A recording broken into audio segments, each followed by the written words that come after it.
नमस्कार, मी रविकांत कुमार, मुक्काम पोस्ट मंद्रुप, तालुका दक्षिण सोलापूर, जिल्हा सोलापूर. आवाज मंद्रुपच्या या युट्यूब चॅनलमध्ये आपलं सर्वांचं मनपूर्वक स्वागत आहे. आणि महाराष्ट्रात वातावरण कसं राहील पुढील काही दिवसात त्या संदर्भात थोडासा अंदाज येणार आहे. मागील 7-8 दिवसापासून राज्यामध्ये पावसाने मोठ्या प्रमाणात धुमाकूळ घातलेला आहे. तर पुढील 24 तासामध्ये पावसाचा जोर म्हणजे अगदी कमी होऊ शकतो. म्हणजे 36 तासामध्ये राज्यामध्ये एल निनो सक्रिय होऊ शकतो असा एक सॅटेलाइट कडून अंदाज आहे.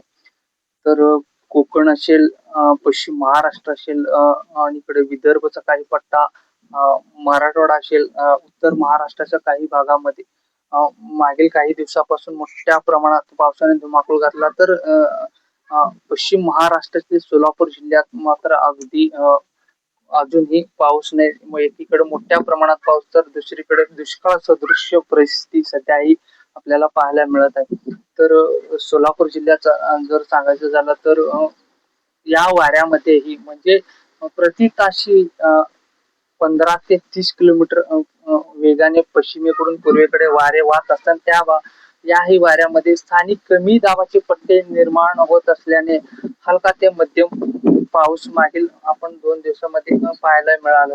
आणखीनही या भागामध्ये स्थानिक कमी दाबाचे पट्टे निर्माण होऊ शकतात असा एक सॅटेलाइट कडून अंदाज आहे. त्यामुळे आज दक्षिण सोलापूर असेल, अक्कलकोटचा भाग असेल, सिटी सोलापूर, उत्तर सोलापूर, बार्शी, करमाळा, माढा आणि इकडं मंगळवेढा, पंढरपूर, सांगोला, मोहोळ या पट्ट्यामध्ये हलका ते मध्यम तर काही भागामध्ये मेघगर्जनासह पाऊस होऊ शकतो असा एक सॅटेलाइट कडून अंदाज आहे. मराठवाड्यातील लातूर, धाराशिव असेल, इकडं नांदेडचा भाग असेल, हिंगोली आणि विदर्भचा संपूर्ण विदर्भ आणि अमरावती, अकोला याही भागामध्ये हलका ते मध्यम मेघगर्जनासह पाऊस आज होऊ शकतो असा एक सॅटेलाइट कडून अंदाज आहे. तर इकडे पश्चिम महाराष्ट्रात तर पावसाने धुमाकूळ घातलेल्या कोकण आणि उत्तर महाराष्ट्रातही मोठ्या प्रमाणात पाऊस आहे. तर तेही पुढील 24 तासाच्या आत म्हणजे निष्क्रिय होऊ शकतो मान्सून असा एक सॅटेलाइट कडून अंदाज आहे. तर पुढे अरबी समुद्रात मोठ्या प्रमाणात कोरडे वारे वाहण्याची शक्यता आहे. त्यामुळे त्या भागात एल निनो सक्रिय होऊ शकतो. पुढील 36 तासामध्ये राज्यात एल निनो आणि 72 तासानंतर मोठ्या प्रमाणात अति तीव्र असे स्वरूपाचे एल निनो पाहायला मिळू शकतात असा एक अंदाज आहे.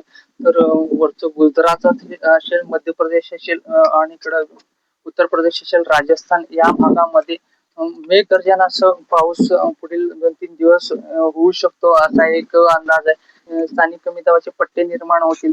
त्यावेळी आपल्या सोलापूर जिल्ह्यामध्ये हलका ते मध्यम पाऊस होऊ शकतो याही वाऱ्यामध्ये. धन्यवाद.